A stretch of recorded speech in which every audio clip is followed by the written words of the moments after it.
The Simpsons respond to being called evil. Hello, I'm the official voice of the Simpsons official YouTube channel.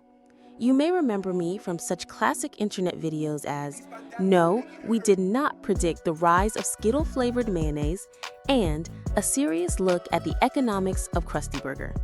For over 30 decades, The Simpsons has weathered its fair share of criticism.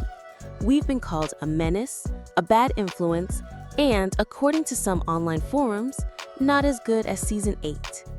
But recently, a prestigious publication from the United Kingdom has leveled a new, more sinister charge against us. That's right. According to them, we're evil. As in, build a doomsday device, tie a damsel to the train track, villainously steeple your fingers, evil. So, you have finally arrived, Mr. Flanders. I've been expecting you to return my hedge trimmers. So, is it true? Have we been a diabolical force for moral decay all along? Let's examine the evidence.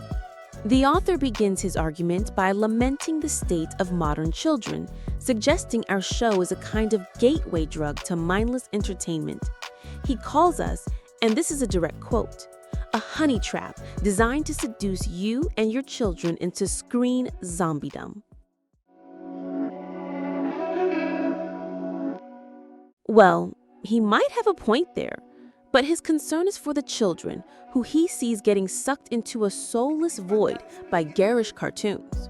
The argument seems to be that, as a long-running, genius show, we should know better than to contribute to this problem. But what is our most heinous crime?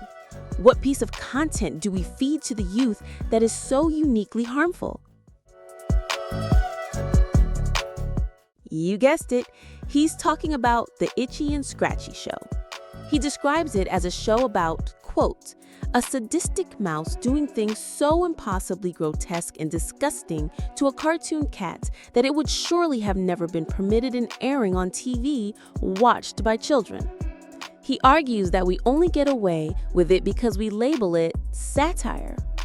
The very function of Itchy and Scratchy is to serve as a metatextual commentary on the normalization of cartoon violence. By pushing the established tropes of the cat and mouse dynamic to their most grotesque and absurd extremes, it forces the audience to confront the very nature of what they find entertaining. It's a postmodern critique of the haha, he poped him. That's a classic popin'. As I was saying, the message is occasionally layered. So is Itchy and Scratchy an evil influence? Or is it a brilliant satirical device that sometimes flies over the heads of its intended audience? We'll let you be the judge.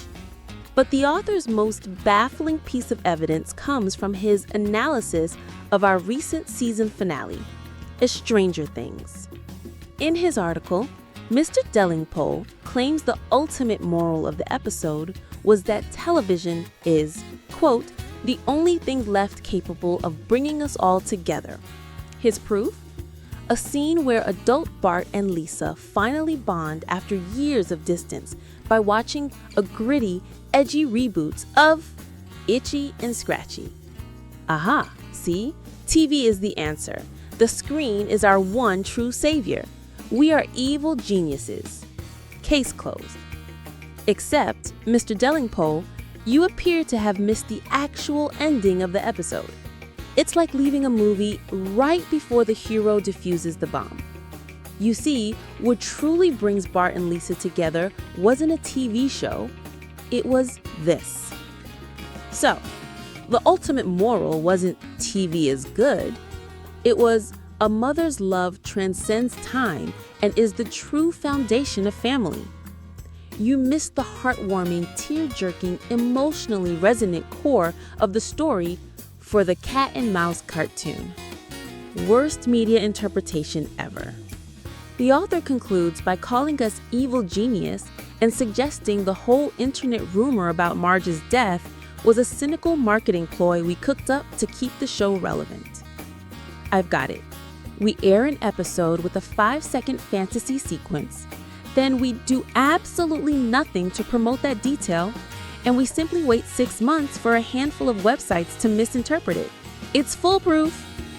Yes, our promotional strategy is truly a masterclass in subtlety. But in the end, are we evil? Are we a force for moral decay? We'd argue we're a show about a family. A strange, dysfunctional, occasionally radioactive family, but a family that, in the end, always chooses love. But since we're talking about real threats to children, the article mentions, as an aside, that its author is a noted skeptic of the scientific consensus on climate change. Climate change? Bah! The only thing getting warm around here is my heart when I think of all the money I'm saving on proper waste disposal. Smithers, release the hounds on that inconveniently placed glacier. So, a gentleman who isn't worried about what industrial pollution might do to, say, the local fish population, is deeply concerned that a cartoon mouse hitting a cartoon cat is the real danger facing society? So, are we evil? We'll let you be the judge. But if you're looking for evil genius, excellent.